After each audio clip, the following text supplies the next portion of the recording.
So, good morning. I'm Daniel Posney, and this is called Shifting Perspectives.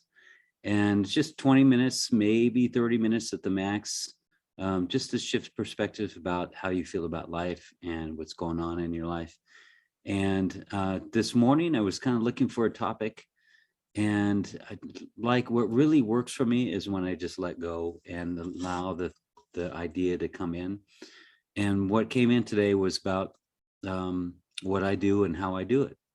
So today I'm going to be talking about that. And I feel like this is a really good thing for me because it helps me to express what I've had a hard time in the past expressing. What is it that you do? What happens? How do you do it? So what I end up doing is, and I'll give you a couple different ways of talking about this. I'll give you the spiritual way, and then I'll give you the practical way. And that's kind of how I work. So I'm already getting started. So the spiritual way is I show up with my heart.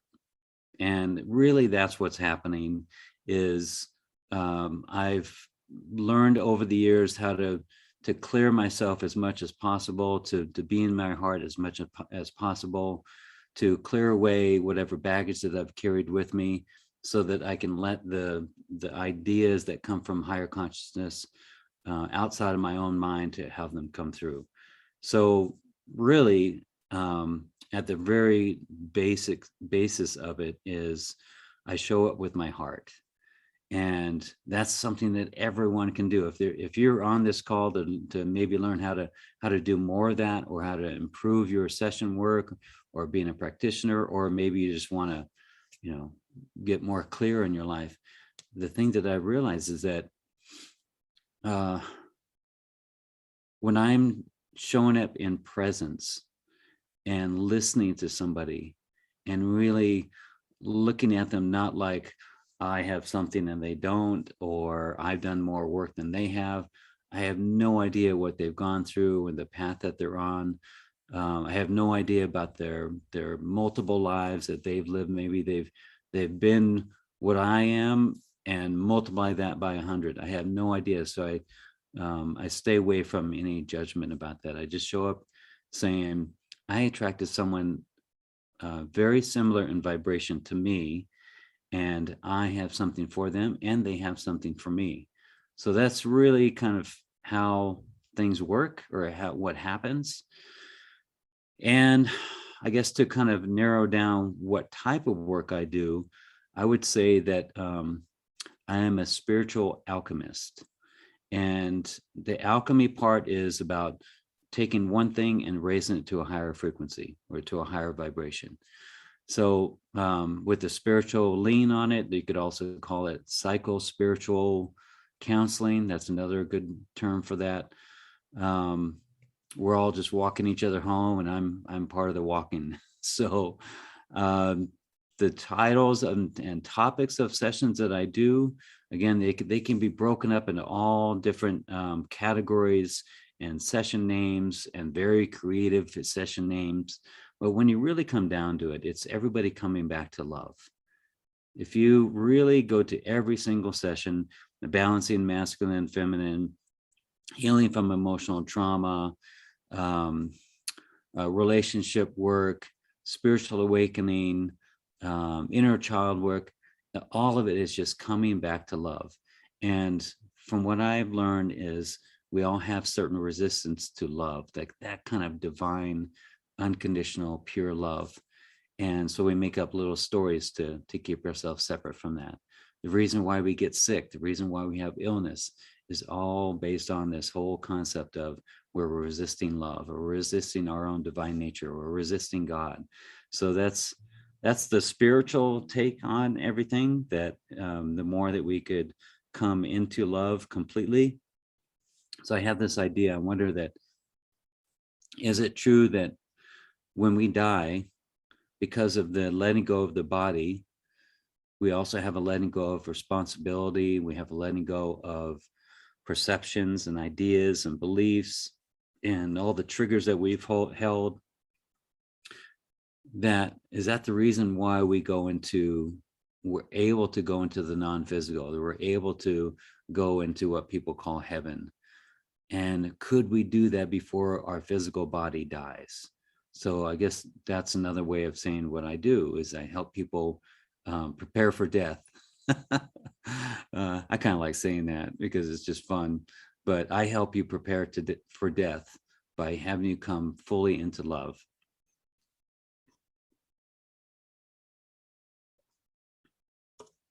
Now, to lean more into the practical side, okay, that's all fine, but practically, what do you do? So depending on the topic or the session title, I kind of engage in my own history and my own experiences and my own condition and see if there's anything in there that I can take from my experience and add it to the mix, add it to my toolbox. So I love doing research on spirituality and non-physical and psychic things, but also metaphysical meaning.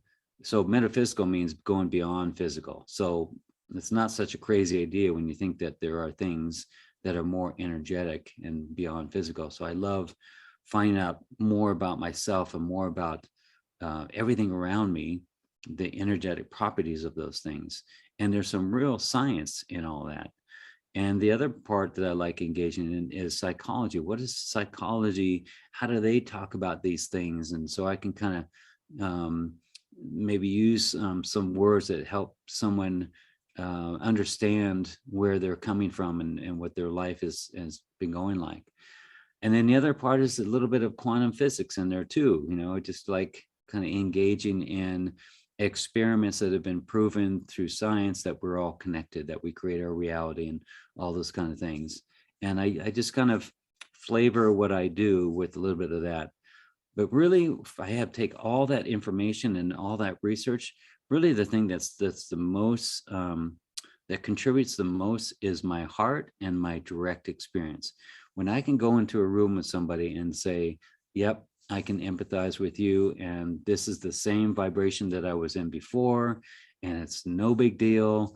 You can get through it. You can shift how you look at the world, and you can start engaging in a different life experience by just shifting your perspective.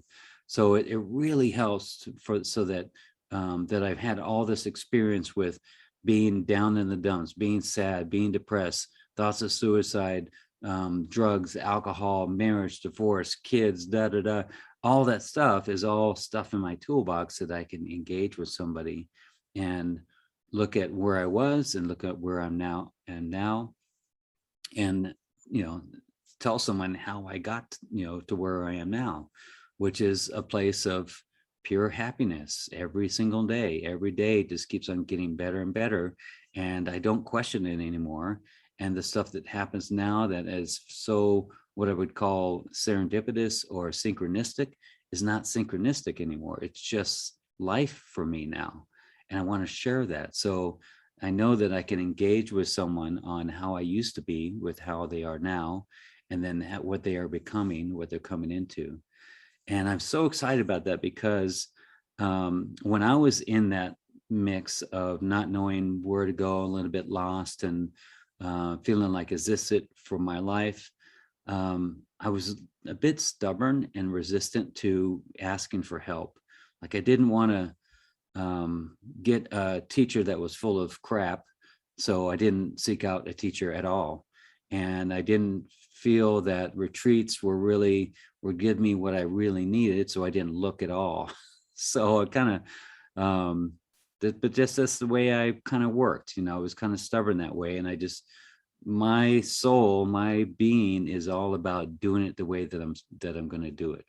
There might be an easier way, but I'm going to do it this way. And like when I was in the Navy, there was the right way, the wrong way, the Navy way, and then there's Daniel's way. So and it doesn't really matter to me that it's a tougher way. It's just the way that I need to experience this. So that's kind of a little bit of how things play out. When I go into a session, what really helps me is to get myself out of the way, because it works every single time. If I say my job right now is to be a vehicle, my job right now is to be as clear as I can to listen with my heart and with my intuition and with my insight, what is the most helpful thing to share right now.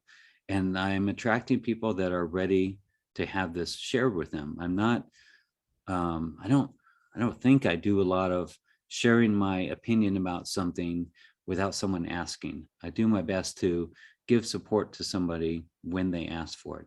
And if they're in front of me, then they're asking for it.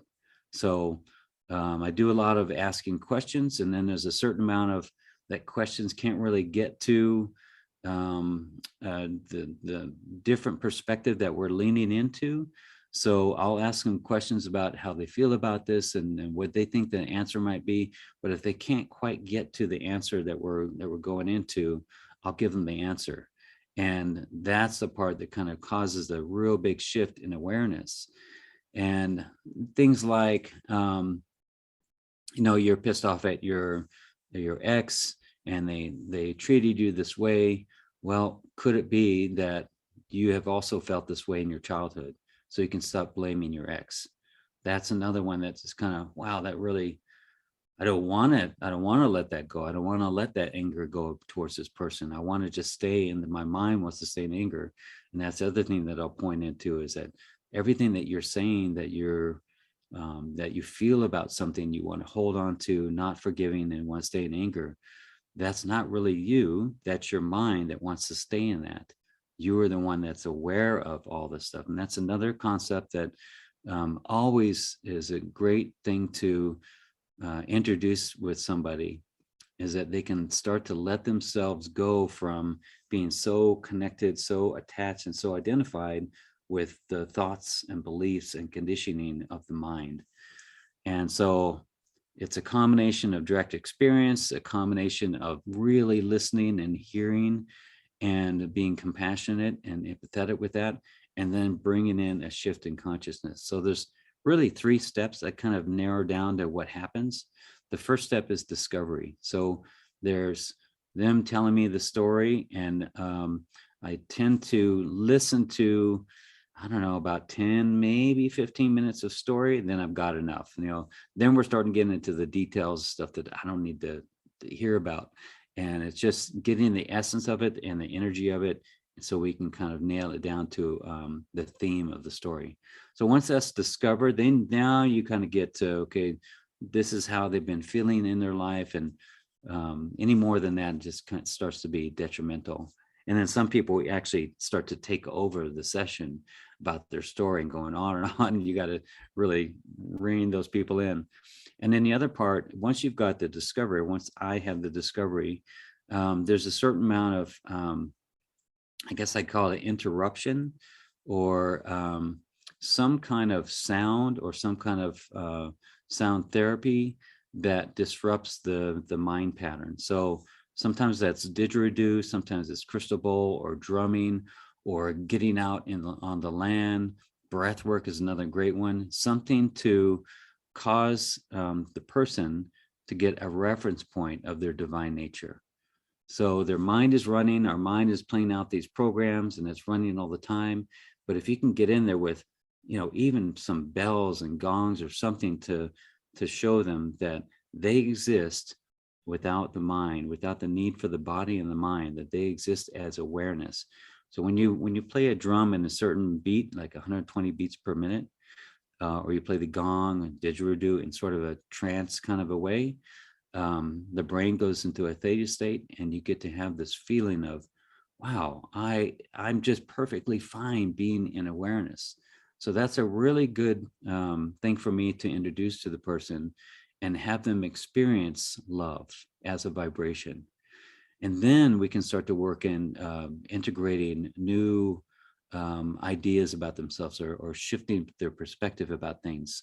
So instead of holding so tightly on this idea about themselves, that they're not worthy or not lovable, or this narcissistic partner has, squashed them down and suppressed them, could it be that the whole world is here to love and support them? And that idea, once they've discovered what the theme is, understood it, maybe even where it came from, that it was introduced into their life, and then interrupt that program and then come into deep compassion and empathy and love for this person, and then introduce truth as a new perspective. And it's like, wow, it just it's such a huge spiritual awakening and shift in consciousness for people, that wow, I can actually let go of this idea about myself and about the world, and I can shift it. I can shift it into love. I can shift it into, how is this person loving me and supporting me? How, if I look through God's eyes, how is this thing playing out for me? What is it really, the truth of what it means? So that's kind of the step by step of what I do most times. And then sometimes it's not that at all. hate to do that to you, but that's sort of what that's the skeleton of what I'm working with. And then sometimes I'm just with the person, and the heart energy that I bring into a session and being with someone, that's the thing actually, that I am doing my best to learn about myself and to express that about myself. And I could just hear, my soul telling me, Daniel, it's enough just for you to be there, just for you to sit with someone. And sometimes it's what you're not bringing to the scene. You're not bringing a bunch of talking. You're not bringing a bunch of opinion. You're not bringing a bunch of not listening, or being not compassionate. If you just bring stillness and awareness and the presence of love, that is awesome. And then me, Daniel, expects or assumes that there needs to be some talking. So I'll talk. Like if we could do our sessions in the way that, just sit in the room or on a rock and just allow the stillness of loving awareness to present itself, wow, that would be awesome. If you could just go, wow, I know what the truth is now.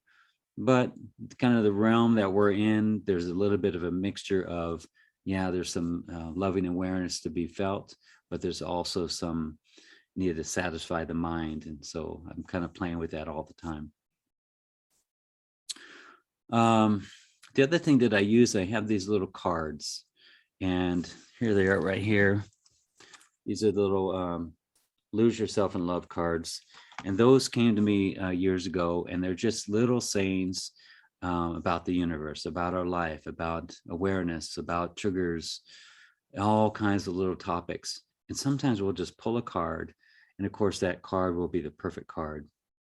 It'll say some little phrase, and actually if you go to loseyourselfinlove.com, it'll have an automated generated card for you. So you can go to that site, and then you can refresh it and get a new card every day. More specifically, if you're looking for more detailed information about how I do particular sessions, let me give you a couple examples. When I am talking to someone, let's say I'm talking to a woman, and she is frustrated that her husband or her partner isn't kind of being the man that she wants him to be. Maybe she's working in a field that's a masculine or a male-dominated industry, and she's just frustrated with her life, and she's got some anger coming up. So what I do in those sessions is I really listen to how that all came about, how the idea of that she needed to bust her ass in work and life and relationship, and did that come from some perception from her childhood? And usually, it all comes down to childhood, no matter what. And even if you didn't have a bad childhood, it comes from childhood. Like, anyway, I'll stay on track. So usually it's something like she was trying to satisfy her father so she could get love from her father. Maybe her father was an addict or an alcoholic, or not around that much, and so she felt it was needed to show him how worthy she was of his love. And that whole thing got carried on. And so we kind of bring that up. Is that possible that happened? And if it isn't that, then there's just some other program that's being run that says, I came from complete awareness and a bright light into believing that I needed to create this program or this other persona. And I did that too. Everybody does that. We create a persona that makes us feel more comfortable or makes other people feel more comfortable. So we find out where that came from. Then there's at least some understanding, and that's not the fix for it. It's just that it helps kind of remove the stuck energy about the whole thing. And it's like, wow, okay, it came from somewhere, and even just having that is a great kind of a relief. Wow, it's not just who and what I am. There's nothing I can do anything about. It's actually came from somewhere. And then we go into, okay, how's that working for you, and how's that affecting your relationship? And I make sure that they know that I'm not here to change who they are. They don't need to become more of anything or less of this. It's just that there are certain things that play out in their life that makes their living difficult. So that's what we want to focus on. And if a woman is engaging in a male-dominated industry, and she's feeling like things are out of alignment with her, and she's frustrated and she's angry, and the person that she's with is not really cutting the mustard, then there's something that we can look at, and it's all about her. It's all about looking at what she is presenting to the relationship. Could it be that there's something yet to be expressed in her, meaning divine feminine energy and creation ability and expression and all that, and nurturing and being able to receive? And we start to explore, could that be exactly what her partner needs and also what she needs? So pretty much, a lot of the counseling therapy type sessions that I do, it's that kind of a process going on. There's a discovery, and then there's okay, what is this done in your life? And then could it be that there's some other expression of you that is yet to come out if you'll let it? And it's like when I work with couples, there's a saying that I share, and it goes like this: what you need him to be for you is what he longs to become. He just hasn't known how. So there's always that thing going on. Like even in my own life, I know that, what she needed me to become is what I longed to become. I just didn't know how to get there. And so I just stayed where I was, and then told myself to accept who I was. And that's fine, to love myself where I am. But there's also this knowing that there's something more, and I just don't know how to get there. Same thing with guys, with divine masculine. We're all meant to, we all kind of are told that it's okay to be right here, but there's this other version of ourselves that we're yet to express. And it's like, damn it, I'm going to do that before I die. And so for some guys, and for some girls, some women, and some men, it's something that we have to engage in. We can't keep living the way that we've been living. So that's pretty much what I do in a nutshell. Let's see, is there anything else I can share with you? Breath work. Breath work is something I've been doing for about 15 years. It's another tool that I have, but it's a tool that it's just so profound that I wish millions of more people would do breath work, especially our leaders and people making major decisions.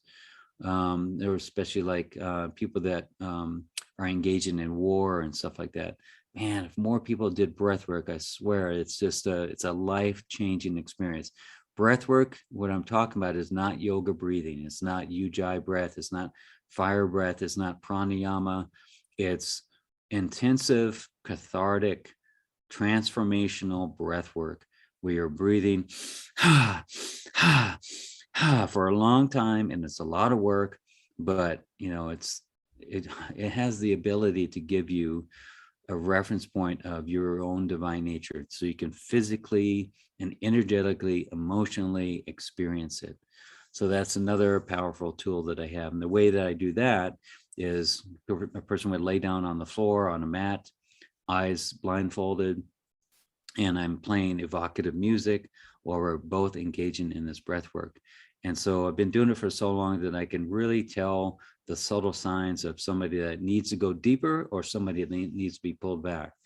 And I've worked with people that are in PTSD, anxiety, heart surgery, cancer, all kinds of things, all the people that say that they can't breathe. and we're able to get them to, expand their lungs. I was working with a woman the other day that had a metal breast or rib plate kind of thing in there to they had to do some surgery on her rib cage, and she did breath work with that, and that was pretty amazing. So there's really not too many people, except people that are on heavy medication. That's not really a great match for that. And then people that are drinking it while before they go into session. But people need to be really clear as much as possible. But those things are the great tools that I have available to me. And again, to kind of sum everything up, I go into it with my heart open and knowing that there's something for me also. And if it was me, if it was Daniel trying to figure this stuff out, every time I went into a session, man, I've been in some crazy sessions, like stuff that you only hear in the fringes of news, stuff like that, that you go, wow, that stuff really exists. Yep, it exists. And it's right in front of me. And I'm the guy that's supposed to do something here. And if it was me, my mind, I would run out of the room saying, I don't know what to say. But the fact that I start every session with a little prayer, and the prayer says, Spirit come, Spirit come, Spirit come. What would you have me say? What would you have me do? And what if I realized that the only truth was love? And that is a big reminder for me to just go, hey man, if this person is in front of me, I'm ready for this. So, and I'm just so amazed that it all works out every single time. So that's kind of the gist of what I do and how I do it. I have thought about doing a more detailed Zoom workshop where I go through each of the sessions that I do, and I tell what makes my sessions different than other people's sessions, and why mine always seem to have a really good success rate and real good results at the end. And I'd love to share that if people are interested. So it's another thing where if people are wanting to engage in that and want some more of that, then I'll put it out there, but I'm not going to put it out there unless people start asking. So have a wonderful day. Thank you so much. I love you. Bless you, and see you next time.